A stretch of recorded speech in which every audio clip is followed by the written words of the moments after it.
એક તરફ દેશ વિકાસ તરફ આગળ વધી રહ્યો છે અને તેમજ વિકાસ મોડેલની પણ મોટી મોટી વાતો કરવામાં આવતી હોય છે, પરંતુ આ વચ્ચે ટ્રાન્સપરન્સી ઇન્ટરનેશનલ ભ્રષ્ટાચારના રિપોર્ટમાં ભારતનું સ્થાન ચિંતાજનક સ્થિતિમાં મુકાયું છે. જી હા, વધતા જતા ભ્રષ્ટાચાર મામલે 180 દેશોની યાદી જાહેર કરવામાં આવી ત્યારે દુનિયાના સૌથી ભ્રષ્ટ દેશોની યાદીમાં ભારત દેશ 96માં ક્રમે આવ્યો છે. ભારત વિકાસ મોડેલની વચ્ચે 10 વર્ષમાં ભ્રષ્ટાચાર વધ્યો હોવાનું ટ્રાન્સપરન્સી ઇન્ટરનેશનલ ભ્રષ્ટાચારના રિપોર્ટમાં સામે આવ્યું છે. ત્યારે આ ભ્રષ્ટાચાર વધવાનું કારણ શું છે તેના પર આજે સાંભળીશું લોકોના મંતવ્ય. સૌપ્રથમ વાત કરીએ તો સુરતની જનતા આ મામલે શું કહી રહી છે, આવો સાંભળીએ.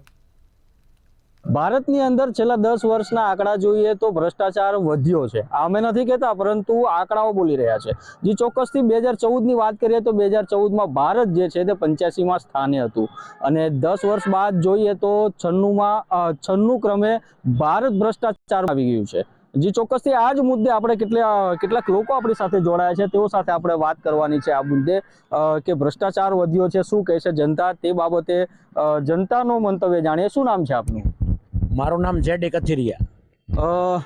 જે પ્રમાણે ભારતની અંદર ભ્રષ્ટાચાર વધતો જઈ રહ્યો છે, શું કહે છે? 2014ની વાત કરું તો 2014ની અંદર ભારત 84માં ક્રમે હતું.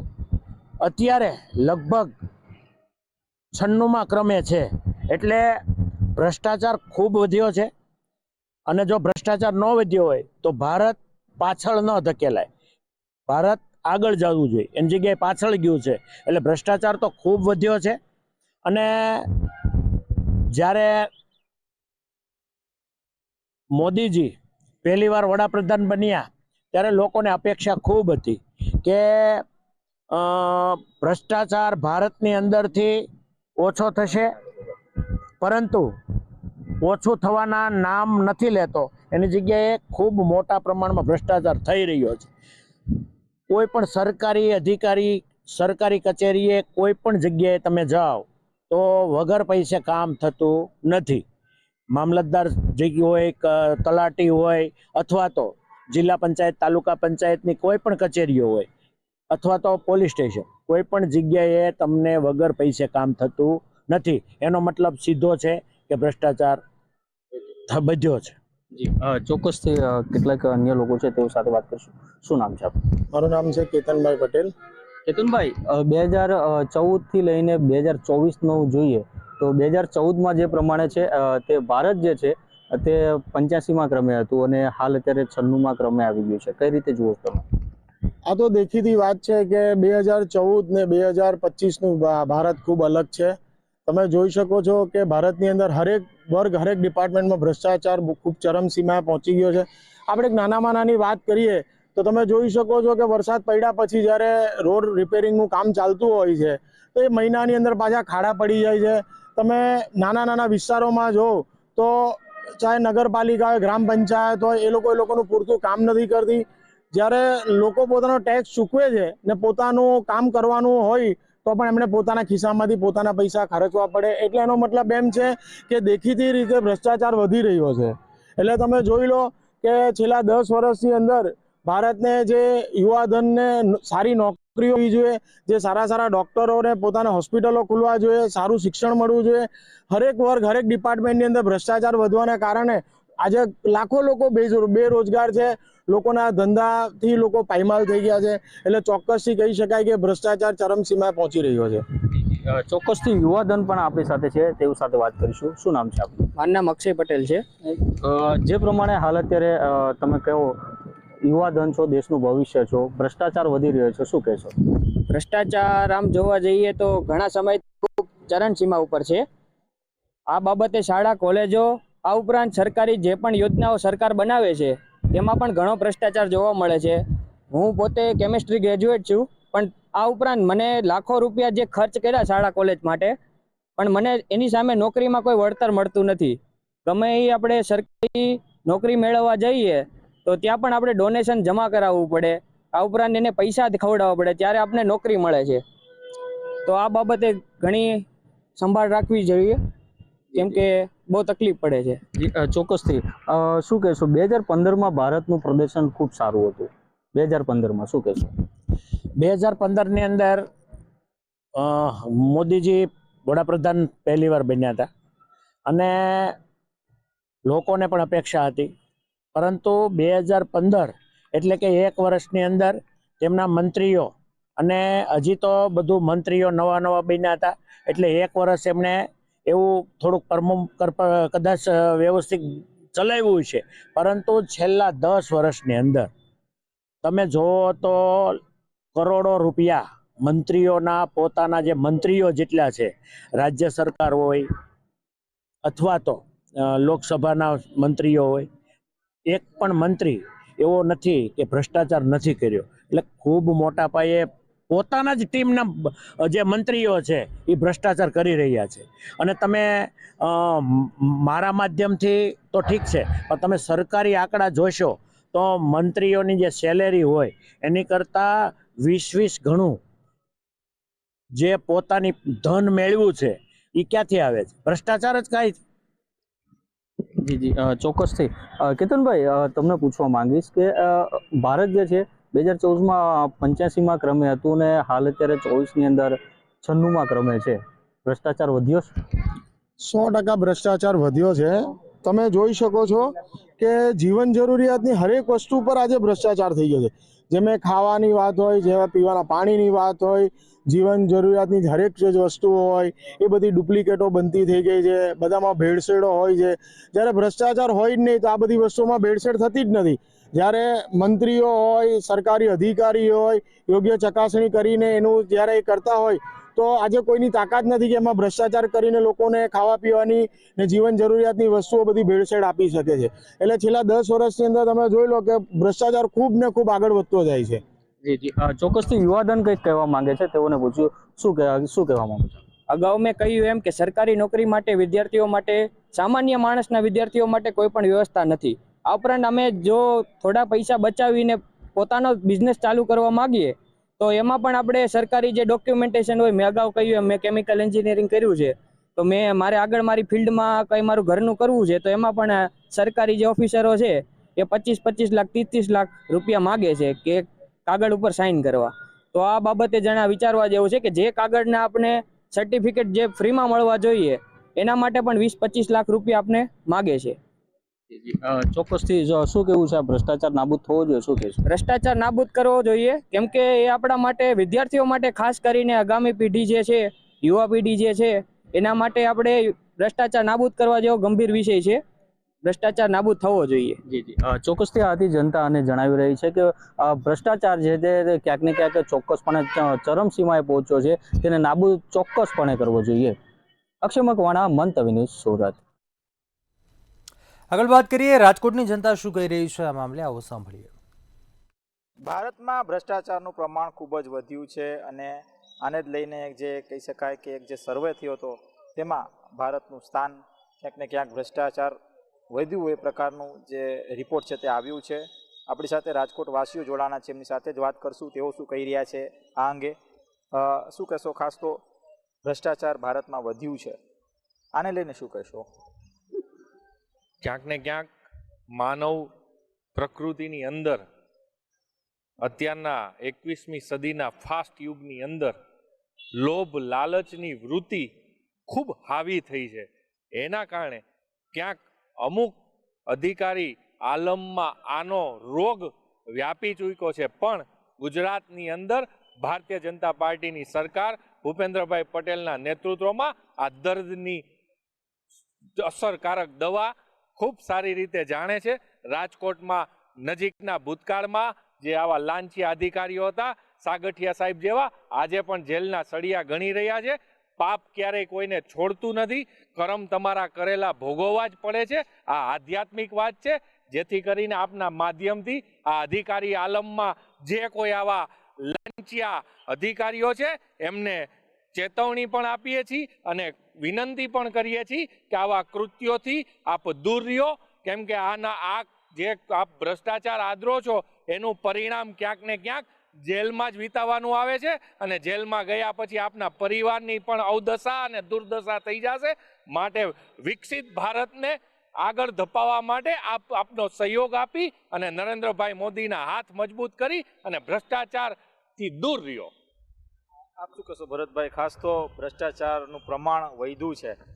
આ સ્થિતિ શા કારણે લાગતી હોય છે કે વધતી હોય છે ભ્રષ્ટાચાર? બધું આની પહેલાંય આપણે વાત થઈ હતી કે મોદી સાહેબ ખૂબ એફિશિયન્ટ છે, ખૂબ સરસ રીતે કામ કરે છે, પણ પ્રજાના પ્રતિનિધિઓની જે ટેકનિકલી જે અધિકારી તંત્ર છે એ એસ્ટાબ્લિશ વ્યવસ્થા છે એની ઉપર ધ્યાન રાખવા પ્રજાએ નિમેલા જે પ્રજાનો જે વોચ છે એ પ્રજાના પ્રતિનિધિઓને ઇલેક્ટ કરીને મોકલવામાં આવે છે એ ક્યાંક ને ક્યાંક ઓછી પડે છે.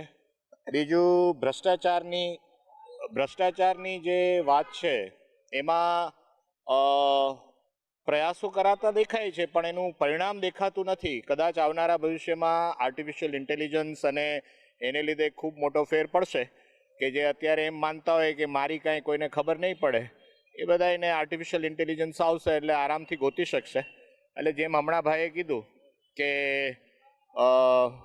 લાંચિયા અધિકારીઓની જે વાત છે એ ત્યાં કવર થાય છે કે આજે તમને એમ લાગતું હોય કે તમે બધું કરી લીધું પણ પાછળથી ખબર પડી શકશે એવું 100%ની ચાન્સીસ છે. એ એક વાત થઈ. બીજું સિસ્ટમની ટ્રાન્સપરન્સી નથી.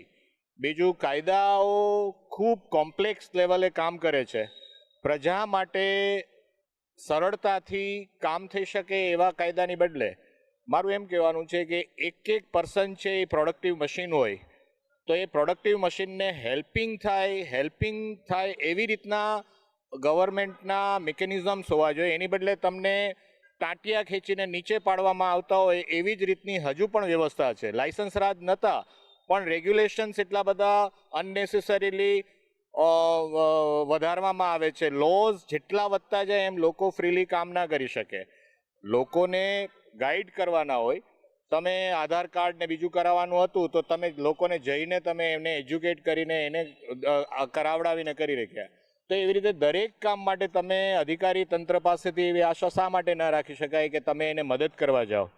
આધાર કાર્ડમાં કોઈ પૈસા લેતા હોય એવું મેં નથી જોયું. તો બીજા કામમાં શા માટે આવી રીતની લાંચ લેવામાં આવે છે કે જે માટે તમારે જે સિસ્ટમની જે કોમ્પ્લેક્સિટી છે એને લીધે લોકોએ લાંચ દેવા મજબૂરી થાય છે અને ખૂબ મોડો ન્યાય મળે છે, ખૂબ મોડા કામ થાય છે. જેટલું ફાસ્ટ કામ થશે એટલા લોકો ઝડપથી આગળ આ દેશને 5 ટ્રિલિયન ઇકોનોમીની વાત છે 5 9 50 સુધી પહોંચી શકાય જો આવા બધા હર્ડલ્સ સારી રીતે દૂર કરવામાં આવે. અને last and very important part, કોઈ પણ જગ્યાએ બ્યુરોક્રસી છે અથવા અધિકારી તંત્ર છે એની કોઈ રિસ્પોન્સિબિલિટી ફિક્સ નથી થતી. એકાદ અહીંયા ટીઆરપી ઝોનમાં એકાદ બે જણાને પકડી લીધા, રોડ રસ્તાથી લઈને દરેક જગ્યાએ એની જવાબદારીઓ ક્યાંય ફિક્સ નથી થતી ને કોઈને સજા નથી થતી.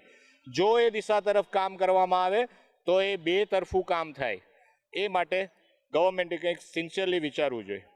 ચોક્કસથી સરકારે વિચારવું જોઈએ.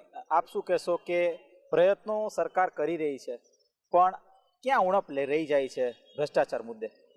હાલની જે પરિસ્થિતિ છે, દેશને આઝાદ થયાના 76 વર્ષ વીતી ગયા હોય, 75 વર્ષથી વધુની સંખ્યા થઈ ગઈ હોય તો દેશની અંદર આ એક કેન્સર નામક બીમારી તરીકે ભ્રષ્ટાચાર હજુ પણ વધી રહ્યો છે. ઘટવાની સંખ્યા તો આપણે ઓછી જોઈએ પણ વધતાની વધતા જ જતો જઈએ છે.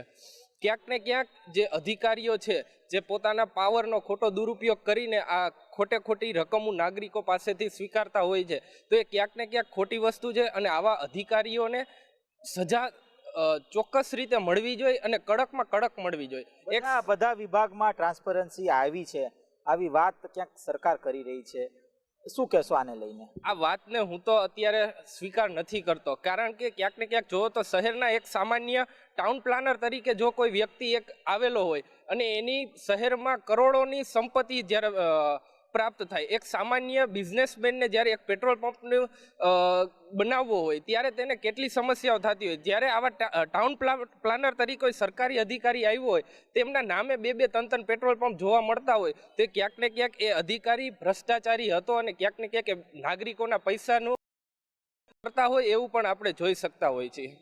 ચોક્કસથી કહી શકાય કે આ તો આપણી સાથે રાજકોટવાસીઓ કે જો જણાવી રહ્યા છે કે ભ્રષ્ટાચારનો મુદ્દો ક્યાંક ને ક્યાંક લોકોને સ્પર્શે એવો મુદ્દો છે, પણ સરકાર તરફથી હાલ કાર્યવાહી થાય છે, પણ જે નક્કરતાથી જે કાર્યવાહી થવી જોઈએ એ કાર્યવાહી ક્યાંક ને ક્યાંક નથી થતી અને તેના જ કારણે ભ્રષ્ટાચારનું પ્રમાણ છે તે ભારતમાં ખૂબ જ વધ્યો છે. ખબર પડશે લલિત વ્યાસ સાથે ધ્રુવ કુંડેલ, રાજકોટ. ત્યારે આગળ વાત કરીએ વડોદરાની જનતા આ મામલે શું કહી રહી છે, શું છે તેમના મંતવ્ય, આવો સાંભળીએ. સમગ્ર વિશ્વની અંદર ભ્રષ્ટાચારે માજા મૂકી છે ત્યારે ભારત પણ તેમાં પાછળ રહ્યું નથી. મહત્વની વાત છે કે સોનાની ચીડિયા કહેવાતું ભારત જે તે સમયે આર્થિક રીતે ખૂબ ઉન્નત હતું, પરંતુ હવે ક્યાંક ને ક્યાંક ભારત ભ્રષ્ટાચારની ગર્તામાં ધકેલાઈ રહ્યું છે. દેશની વાત કરીએ, દેશની અંદર જે વિકાસની વાતો થાય છે, આ વિકાસની વાતો વચ્ચે ભ્રષ્ટાચારની માજા પણ કંઈ ઓછી નથી અને એટલા જ માટે હવે ભારતનો દિવસે ને દિવસે ભ્રષ્ટાચાર કરવામાં જે ક્રમ છે એ ક્રમ ઊંચે જઈ રહ્યો છે. મહત્વની વાત છે કે નાની વાતથી લઈને મોટું કામ કરાવવા માટે પણ સરકારી બાબુઓને લાંચ આપવી પડે છે, ક્યાંક ને ક્યાંક લોભામણી, છેતરામણી અથવા તો એને ફાયદાકારક કંઈ પણ વાત કરીને પોતાનું કામ કરાવવું પડે છે. આમ ભ્રષ્ટાચારને આડકતરી રીતે પ્રજા પણ પ્રોત્સાહિત કરી રહી છે. ત્યારે આપણી સાથે કેટલાક નાગરિકો છે તેમની સાથે વાત કરવાનો પ્રયાસ કરીશું. સૌથી પહેલા તો હું આપણી પાસે આવીશ, જે રીતે ભ્રષ્ટાચારની વાત થઈ રહી છે, દેશની અંદર ભ્રષ્ટાચાર વધ્યો છે અને બીજી તરફ એવું કહેવાય રહ્યું છે કે વિકાસે હરણફાળ ભરી છે. બે વાતો વચ્ચે વિસંગતતા છે. શું કહીશો, ભ્રષ્ટાચારને વધ્યો છે કે કેમ, આપનું શું મંતવ્ય? ભ્રષ્ટાચારની વાત કરીએ તો એક સામાન્ય વર્ગ, જે નીચલો વર્ગ કહેવાય, ત્યાંથી જ લઈને ઉપર વર્ગ સુધીનો ભ્રષ્ટાચાર અત્યારે વ્યાપી ગયો છે. તમને એક એક્ઝામ્પલ આપું કે આ તમે તલાટી ઓફિસની અંદર તમારે કંઈક આવકનો દાખલો કરાવો કે કંઈક કોઈ કામથી ગયા હોય તો તમે તલાટી ઓફિસમાં જશો તો તલાટી બિચારા ફિલ્ડ પર હશે કે વોટેવર ક્યાં પણ હશે, પણ એમનો કોઈ વહીવટદાર હશે, એ કહેશે તમે ફોર્મ મૂકી જાઓ, સાહેબ આવશું, સહી કરી દઈશ, પણ 50 કે 100 રૂપિયા વોટેવર જે પણ એમાઉન્ટ આપી દો એટલે તમારું કામ થઈ જશે. એટલે આ એક તમને એક્ઝામ્પલ આપું છું કે ભાઈ આ રીતના નીચલા સ્તરેથી ભ્રષ્ટાચારનું શરૂઆત થઈ રહી છે અત્યારે. એટલે તો પછી નીચે જે 50-100નો વહીવટ થતો હોય તો ઉપલા લેવલે કેટલો મોટો વહીવટ થતો હોય એ આપણે વિચારવા જેવું છે. એટલે ચોક્કસથી કહી શકાય કે ભ્રષ્ટાચાર થઈ રહ્યા છે. આપ માનો છો કે ભારતમાં ભ્રષ્ટાચારે માજા મૂકી છે, કેમ કે હવે લોકોના કામો નહીં થતા અને થાય છે તો એના બદલામાં ક્યાંક ને ક્યાંક એ લોકોએ લાંચ કે બીજી કોઈ પ્રલોભનવાળી વાત કરવી પડતી હોય છે?